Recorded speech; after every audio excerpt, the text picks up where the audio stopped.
જય શ્રી કૃષ્ણ. આજે આપણે જાણીશું સાચી સ્પિરિચ્યુઆલિટી શું છે.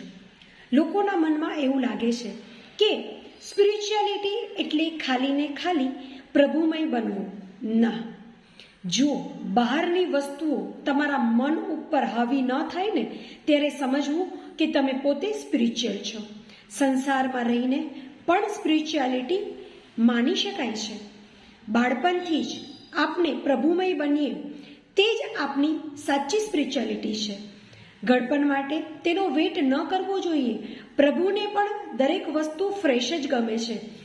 પ્રભુની આપણે પૂજા કરીએ છીએ ત્યારે આપણે ફ્રેશ ફ્લાવર ચડાવીએ છીએ, ફ્રેશ ફ્રૂટ્સ ચડાવીએ છીએ, ફ્રેશ ભોજન એમને અર્પણ કરીએ છીએ. તો શું કામ આપણી પોતાની જાત પણ જ્યારે ફ્રેશ હોય ત્યારે જ આપણે પ્રભુને અર્પણ કરીએ? તો પ્રભુની ભક્તિ કરો, સ્પિરિચ્યુઆલિટી પ્રાપ્ત કરો અને પોતાના મન ઉપર કાબુ પ્રાપ્ત કરો. Thank you. જય શ્રી કૃષ્ણ.